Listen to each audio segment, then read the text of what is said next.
ni inkuru rero umuntu yavuga ko abantu benshi batibwiraga yuko yazongera kugaruka mu by'ukuri muri mu makuru, ikaba inkuru koko, ikaba inkuru iremereye. Ni inkuru rero y'ibyerekeranye na Miss Rwanda by'umwihariko ikaba ari inkuru yerekeranye n'itabwa muri yombi rya Ishimwe Dieudonné cyangwa se Prince Kid bamaze kuba batabwa muri yombi muri Leta Zunze Ubumwe za Amerika.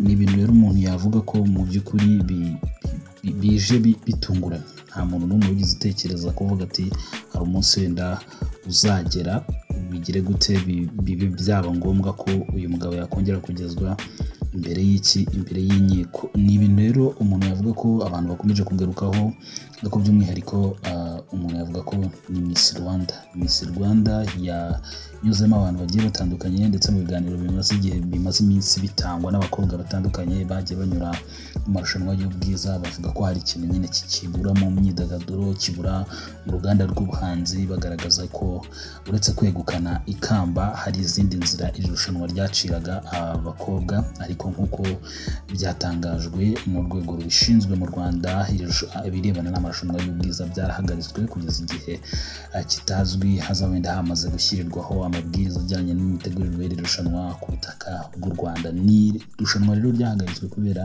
ibirego Ishimwe Dieudonné yari akurikiranyweho, ariko by'umwihariko bikaba ari ibirego bifite aho bihuriye n'ihohotera, no gufata ku ngufu, guhoza ku nkeke, byinshi bitandukanye.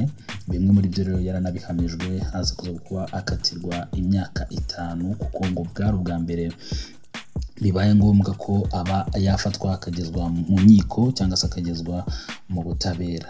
Mu bihe rero bitandukanye niba warakurikiranye birebana n'urubanza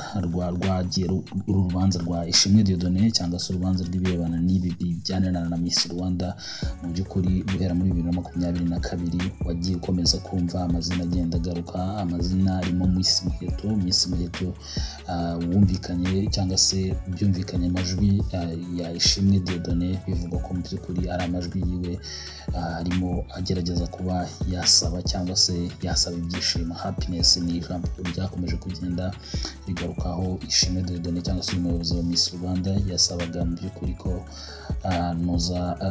baryamana na Miss Muheto, ariko ibyo bintu nyine amajwi yagiye hanze. Miss Muheto rero yakomeje kugenda agarukwa mu majwi, ariko nanone abantu bakongera kugaruka, nanone akongera kugarukamo indi nkuru nanone ya Mutesi Jolly. Abantu bakavuga bati ibyabaye byose uwari ubiri inyuma ni Mutesi Jolly wafatikanyije n'abandi bantu kugira ngo bakureho Prince Kid, dore ko wenda byahuzwaga n'amajwi. Umunsi umwe bashaka yigeze kugirana ikiganiro Mutesi Jolly na The Choice, avuga ati Prince Kid ushaka kunkura ku mugati, ibintu nk'ibyo ngibyo. Bakavuga bati atari ko mu by'ukuri natansubizaho nanjye hari icyo nzakora. Ibintu nk'ibyo ngibyo bijya kumera nka gutyo, abantu rero bakabihuza n'ibyo ngibyo, ariko nanone bikanahuzwa nyine n'andi makuru agiye atandukanye yavaga imbere cyangwa se yagendaga ava mu rubanza.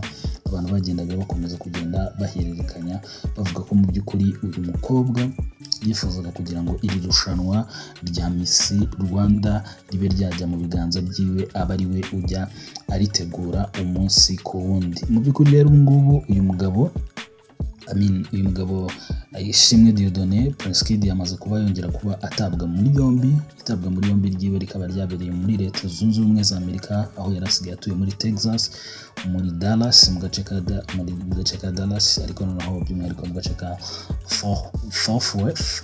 Ahangaha rero akaba ariho urwego rushinzwe abinjira n'abasohoka rwamutaye muri yombi ku itariki ya 3 Werurwe, nk'uko bigaragara ku mbuga nkoranyambaga z'inzego zitandukanye zahariya muri Leta Zunze Ubumwe za Amerika.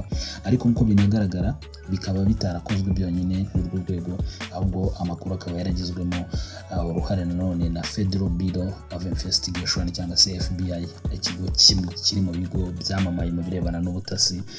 Ariko none ibyo byose bikaba byarakozwe hagendewe nanone ku kintu kirebana n'impapuro z'ubugenzacyaha zari zatanzwe n'u Rwanda basaba ku itariki ya 29 Ukwakira 2024 basaba ko uyu mugabo yatabwa muri yombi.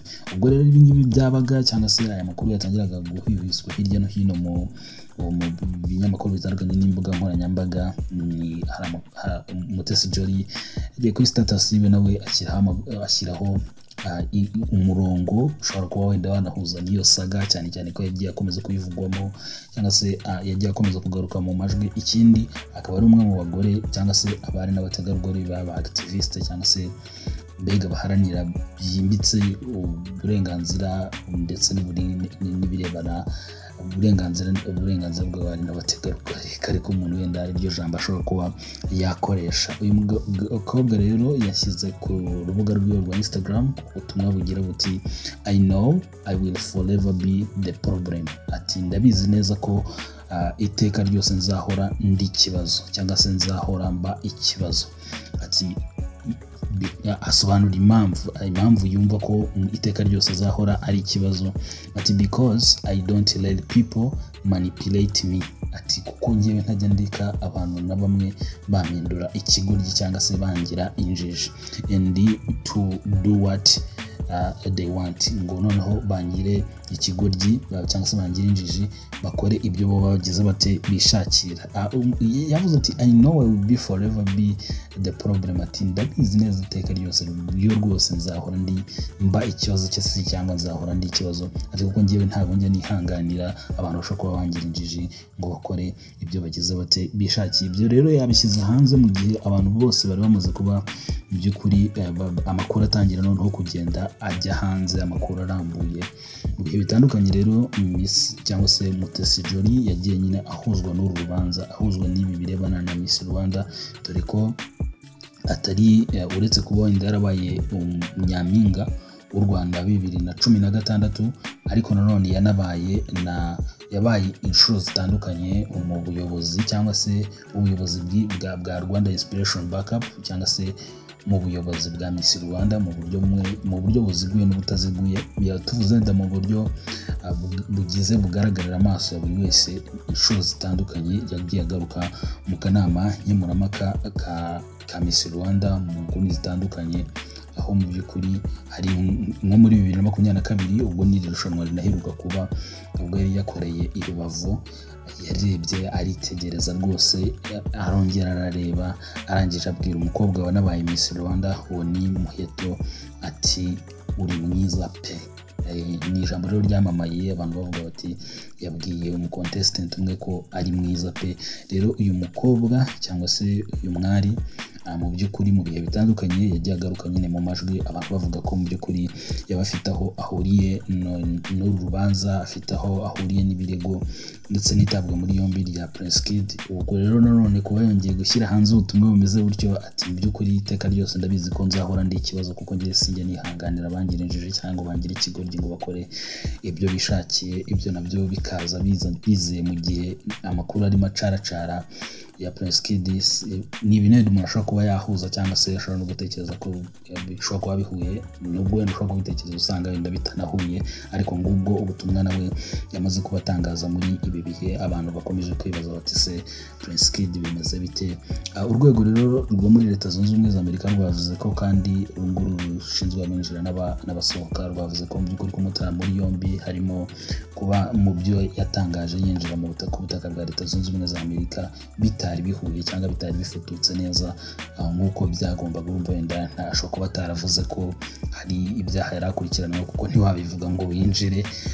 Ubwo rero bavuga ko mu by'ukuri inzego zahariya zivuga ko bazakomeza gufatanya n'inzego zose zibishinzwe na leta zose zitandukanye kugira ngo ababa baragiye cyangwa se ababa barahunze ibyaha, ababa barahunze inkiko, ababa barahunze guhanwa mu by'ukuri babe bakurikiranwa hariya ku butaka bwa Leta Zunze Ubumwe za Amerika mbega babiryozwe. Rero icyo umuntu yavuga ko mu by'ukuri ni Miss Mutesi Jolly ni umukobwa wamamaye muri Miss Rwanda 2016, aza kuza gukomeza kuba mu kanama nkemurampaka, aramamara ku mbuga nkoranyambaga, mu makuru atandukanye, yinjira noneho no mu birebanye na business n'ibirebana no gutegura amarushanwa y'ubwiza kuko afite ukuboko gukomeye cyane mu birebana no gutegura Miss East Africa iheruka kuba muri za 2021, noneho kandi akanagira noneho n'ibindi bikorwa agenda akora by'ubushabitsi bitandukanye, by'umwihariko umuntu ashobora kuba yavuga ati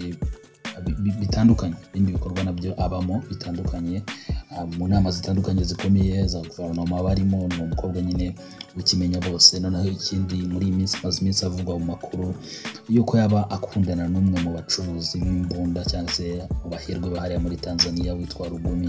Ni amakuru yakomeje kugenda agaruka. Rero ni umwe mu bakobwa ubona biyemeje ikintu nyine bakomeza bagikurikirana bakagikora kuko bakakigiye mu bikorwa. Umukobwa wagiye uvugwaho imvugo zigiye zitandukanye wenda zitazi kugarukaho cyane muri iki kiganiro, ariko birahari byinshi yagiye avugwaho, byavuze ku bagabo, byagize gute, ariko ni umwe mu bakobwa nyine bageze bafite ikintu nyine kijyanye no kuvuga ngo turakurikirana icyo twari twagize gute, twiyemeje byange bikunde. Ku rundi ruhande rero icyo umuntu yavuga ni uko ari Prince Kid, abantu muri comment bakomeje gushyira hanze bavuga bati wayi kuki umugabo koko bikomeje kumumerera gutya, abandi bati nuko nyine byagakwiye kuba bigenda. Biragoye kuba wabona comment ivuga ngo naze agire gute n'iki naze nyine bamufate bamuhane bigende bite, ko cyane cyane benshi bakomeje kugenda bagaragaza bati uyu mugabo mu by'ukuri ibintu byamugwiriye ni ibintu nyine utamenya, ati bandi bakavuga ibintu bigiye bitandukanye, ariko hari ibyo nanone inkiko cyangwa se ubutabera bwabashije kuba buvuga, bwavuze ko umuhamije ibyaha bimwe bunamukatira imyaka igera muri 5 mu gihe yagomba gukatirwa 16, kuko ngo basanze aribwo bwa mbere yarageze imbere y'inkiko, biba ngombwa ko rero banamugabanyiriza. Gusa nyine byabaye ngombwa ko abafatirwa hariya muri Leta Zunze Ubumwe za Amerika ndetse n'Ubutasi George nabo baza kuza kubatangaza bimeze bityo, niba ari aho bihuriye nimba ntaho bihuriye, ariko mu by'ukuri igihe hari cyo nuko ari amagambo yatangaje mu gihe mu by'ukuri makuru yamaraga kugera hanze ko uyu mugabo yamaze kuba atabwa muri yombi hariya muri Leta Zunze Ubumwe za Amerika. Twizere ko amaze gukora subscribe, tuzahita tubana mu nkuru zitandukanye, mu biganiro bitandukanye, ndetse tukomeze kuba turi kumwe mu buryo bumwe cyangwa se n'ubundi. Turagushimiye rero ukomeza kugira ibihe byiza aho uherereye hose, iterambere ndetse n'ubuzima bwiza. Turabashimiye kandi turabakunda.